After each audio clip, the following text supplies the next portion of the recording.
Jack in my beta city. As you can see today, we had a new round of Fellowship Adventures that started. Now, I'm presuming that most people know how Fellowship Adventures work, so I'm not going to do a whole video about this. I'll give you a link to another video that we have that gives you a walkthrough. All I want to show you is the differences between this one and the previous one, which are not great. So let's go and have a look at our Elvenar Platinum Leaf Adventures node, shall we?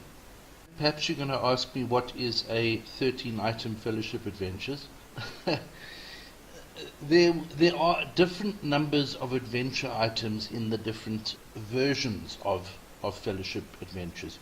So I'm just going to show you the 16-item one, and then we'll work backwards from there.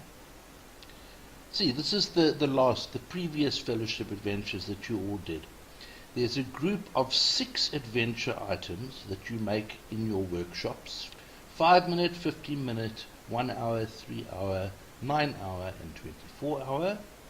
There's a group of 4 adventure items that you create from your tier 1 3 hour, 9 hour, 24 and 48 hour runs.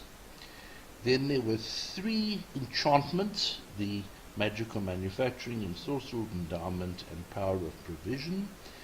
And then there are these last 3, which, because it's a 13-item event, they do not appear. So we will only be working with that lot there. Here is the forum announcement. Interesting that they said there aren't any new things to test, so it's just an extra incentive for anyone who wishes to participate. And I think that the design team know that there are quite a lot of people who don't wish to participate, mostly because this quest system, they're still working on it. The system whereby you have 2 quests on the left-hand side of your screen, and then you're doing a 16-item event, then you'd have to go through every single click, and most people say it's not worth the trouble. Now, I want to show you what's happening in the app. Let's go and have a look at that. First of all, let's open the reoccurring offers, and you'll see that unlike the browser game, let's look, there is a next button. Do you see that?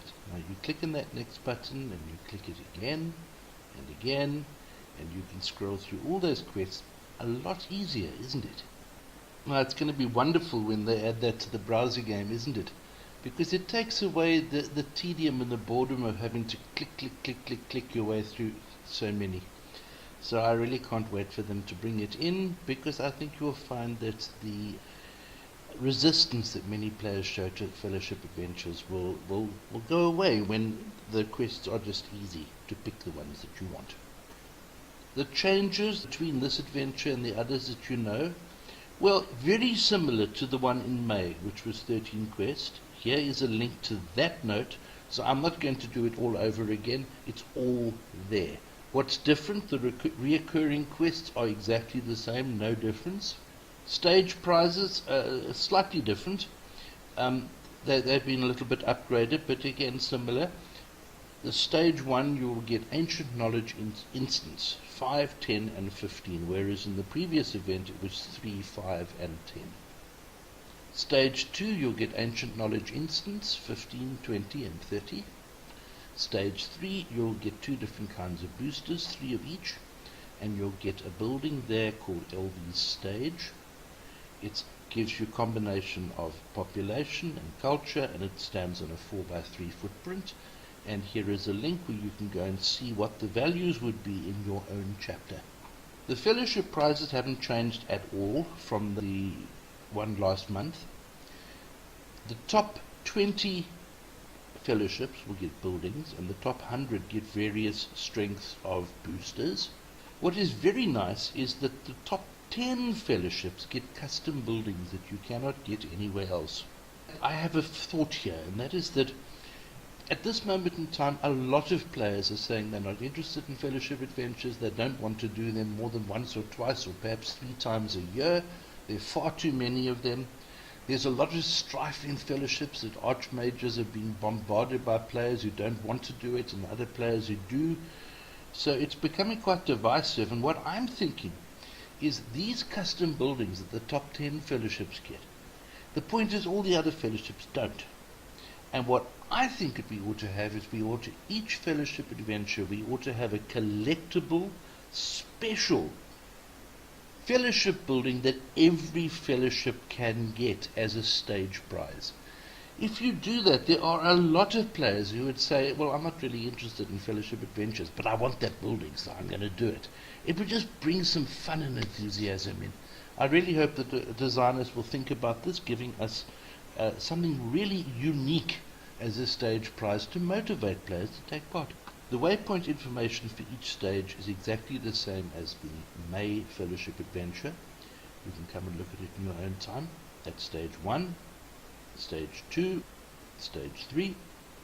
We have a spreadsheet for those fellowships who would like to use this, people who are quite computer tuned. You write your name down, and then there are all the adventure items, the numbers that are required are in that spreadsheet, and then you say, I can make one of these, and then somebody else says, I can make one of those, and that way you can coordinate things that you make the right amount, that you don't have 10 people making the same thing and nobody making the other one.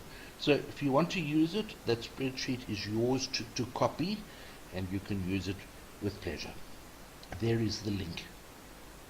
I haven't bothered to copy the strategy tips into this document because they're in the May adventure. They haven't changed, so I've got a link for you. You can just go and look at them there if you want to see all kinds of stuff about how to organize a fellowship in order to get the adventure to go smoothly.